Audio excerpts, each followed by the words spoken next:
Welcome guys, welcome to my channel. आज हम लोग एक नया टॉपिक स्टार्ट करेंगे जिसका नेम क्या है, economic development and economic growth.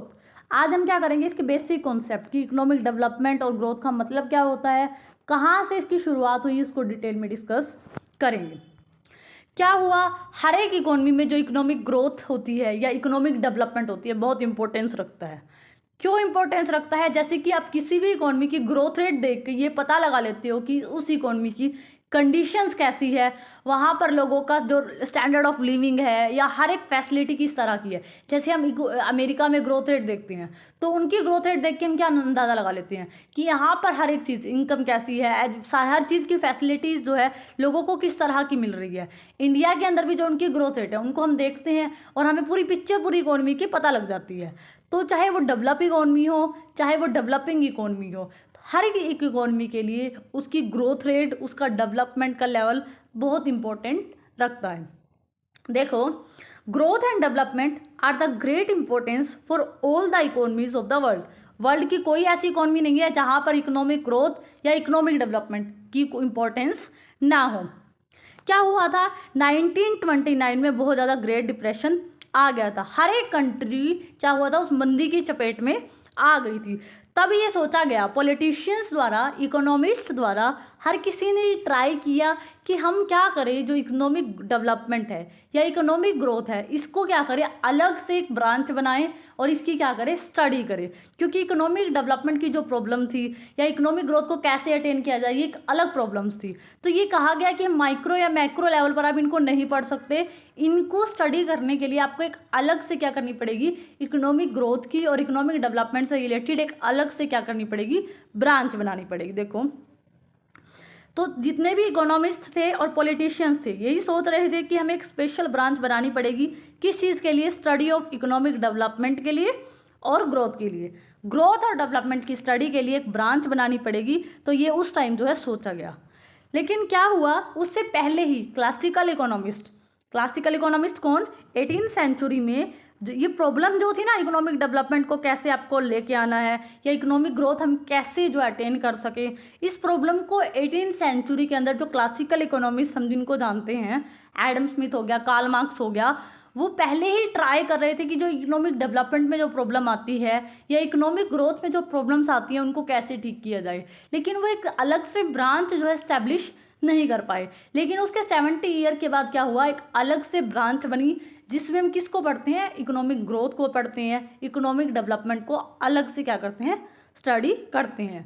तो यहाँ पर हमने देखा हिस्ट्री के अंदर कि चाहे वो इकोनॉमी डेवलप इकोनॉमी हो, डेवलपिंग इकोनॉमी हो, हर एक इकोनॉमी के लिए क्या है, इकोनॉमिक ग्रोथ और इकोनॉमिक डेवलपमेंट दोनों क्या है, बहुत इंपॉर्टेंट रोल प्ले करते हैं।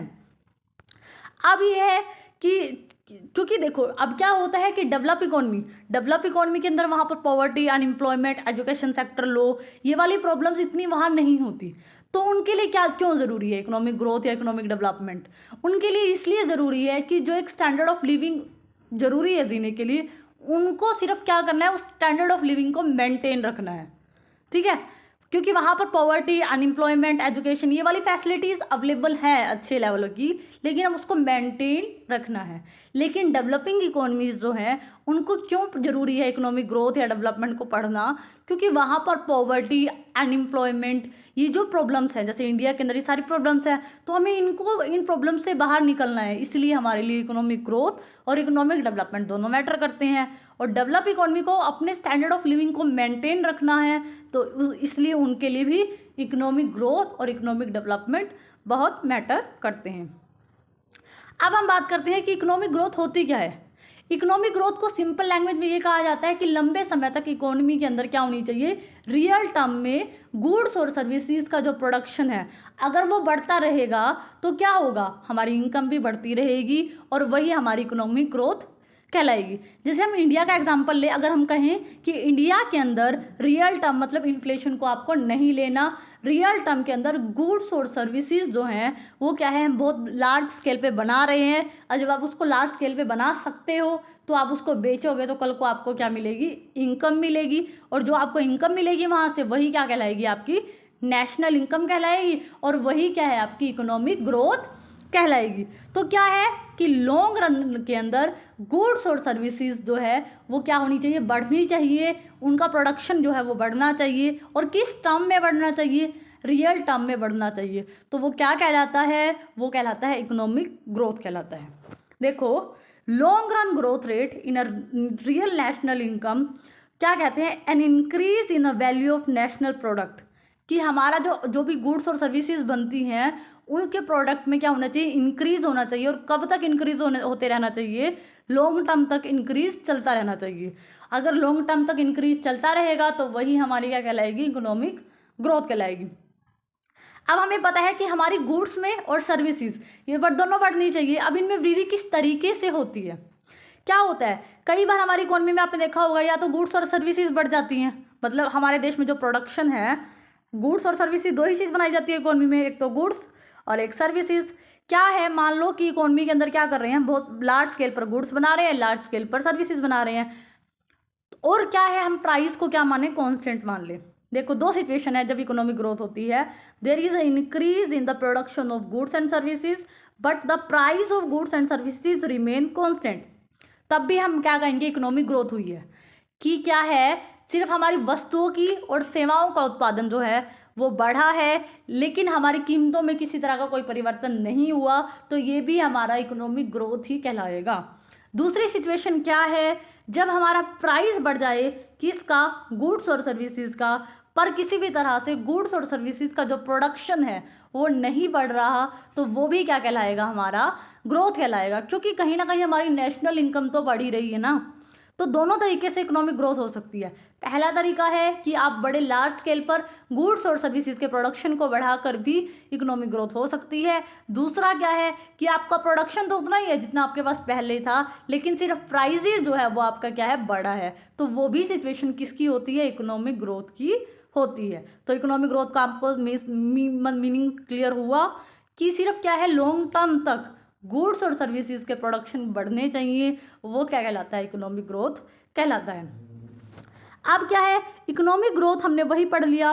अब इकोनॉमिक ग्रोथ तो हमें समझ आ गया। अब इकोनॉमिक ग्रोथ को आप मेजर कैसे कर सकते हो, जैसे फॉर्मूला होता है, जैसे हम कहते हैं ना कि 7% हमारी जीडीपी रही, 8% जीडीपी रही हमारी, तो वो आप कैसे निकालते हो कि हमारी जीडीपी 7% रही या 8% रही।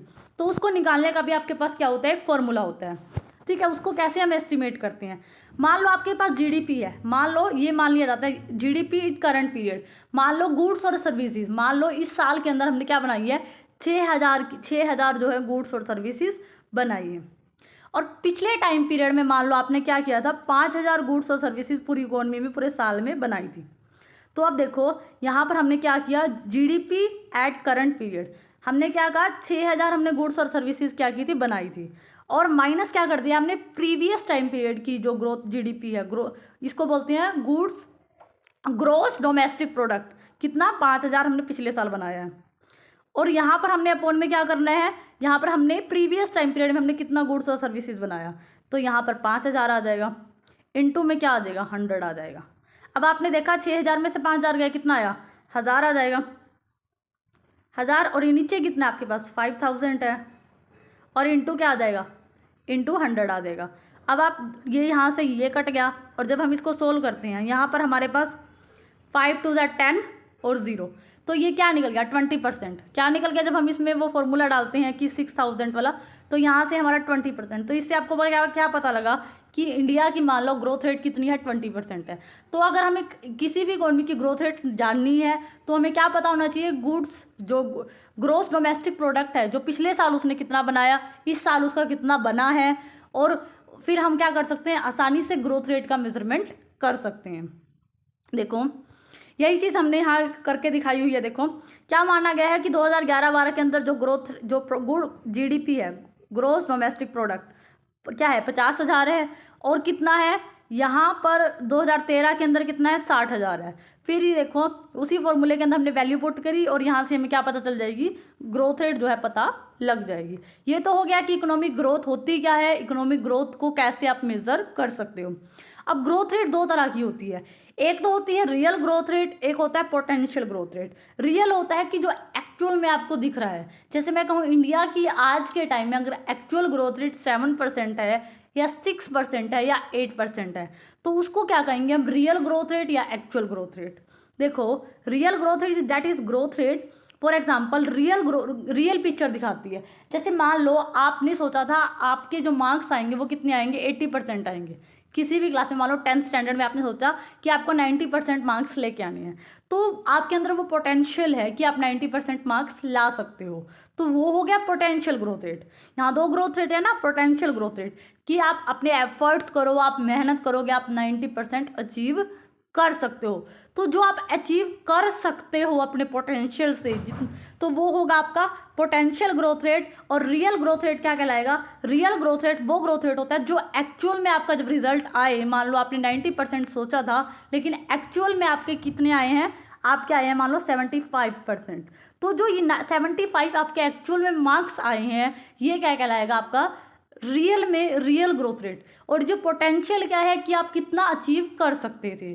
तो यहाँ पर ऐसे ही इकोनॉमी में होता है कि एक इकोनॉमी मान लेती है ना कि 11% हम 2 साल में अचीव कर लेंगे या 12% हमारी ग्रोथ रेट होगी, तो वो जो मान लेती है कि 12% हमारी इन फ्यूचर ग्रोथ रेट होगी, तो वो होगी उसकी पोटेंशियल ग्रोथ रेट। और जो एक्चुअल आज मान लो आज के टाइम में इंडिया की अगर ग्रोथ रेट 7% चल रही है तो वो उसकी रियल पिक्चर दिखाएगी, वो उसकी रियल ग्रोथ रेट होगी। तो यहाँ पर एक्चुअल ग्रोथ रेट और रियल ग्रोथ रेट आपका कॉन्सेप्ट समझ आ गया। अब उसके बाद हम बात करते हैं इकोनॉमिक डेवलपमेंट क्या होता है।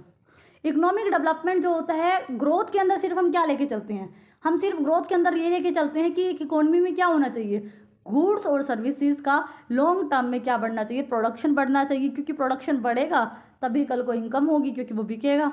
लेकिन डेवलपमेंट का जो कॉन्सेप्ट है वो ब्रॉडर है। ब्रॉडर कैसे है कि इकोनॉमिक ग्रोथ के अंदर तो सिर्फ हम किस पे फोकस करते हैं कि हमारे इकोनॉमी के अंदर सिर्फ क्या बढ़ना चाहिए, गुड्स एंड सर्विसेज जो है वो बढ़नी चाहिए। लेकिन इकोनॉमिक डेवलपमेंट के अंदर हम ये मानते हैं कि हमारी इकोनॉमी से पॉवर्टी चली जाए, पॉवर्टी खत्म हो जाए, ठीक है, पॉवर्टी खत्म हो जाए, अनएम्प्लॉयमेंट खत्म हो जाए, लोगों का लिविंग ऑफ स्टैंडर्ड जो है वो बढ़ जाए।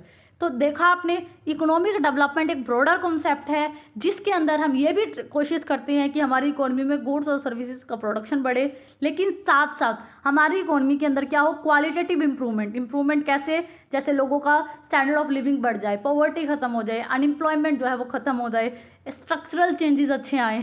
तो क्या है, इसलिए हम कहते हैं इकोनॉमिक डेवलपमेंट क्या है, एक ब्रॉडर कॉन्सेप्ट है और इकोनॉमिक ग्रोथ क्या है, शॉर्टर कॉन्सेप्ट है। क्योंकि इसमें सिर्फ ग्रोथ में तो सिर्फ हम क्या लेते हैं कि गुड्स और सर्विसेज का प्रोडक्शन लॉन्ग रन में बढ़ना चाहिए, लेकिन डेवलपमेंट में कहते हैं कि गुड्स और सर्विसेज का प्रोडक्शन लॉन्ग रन में तो बड़े, ठीक है, गुड्स और सर्विसेज का प्रोडक्शन तो बड़े ही बड़े इकोनॉमी में, प्लस क्या हो, लोगों का इकोनॉमिक वेलफेयर जो है वो भी होना चाहिए। तो इकोनॉमिक डेवलपमेंट की डेफिनेशन ये होगी, गुड्स और सर्विसेज प्लस इकोनॉमिक वेलफेयर। और इकोनॉमिक ग्रोथ की है सिर्फ आपका इकोनॉमी के अंदर रियल टर्म में गुड्स एंड सर्विसेज क्या होना चाहिए, बढ़ना चाहिए। तो यही इन दोनों के बीच में बेसिक डिफरेंस होता है। तो यहाँ पर आज हमारा इकोनॉमिक ग्रोथ किसे कहते हैं, एक्चुअल ग्रोथ रेट क्या होती है, पोटेंशियल ग्रोथ रेट क्या होती है, history of economic growth and development या इकोनॉमिक डेवलपमेंट यहाँ पर डिटेल में डिस्कस हो चुका है।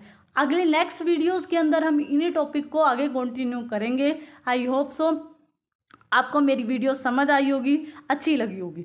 अगर आपको मेरी वीडियो अच्छी लगी हो तो प्लीज़ इसको लाइक करना, शेयर करना, सब्सक्राइब करना मेरे चैनल को। Thank you for watching this.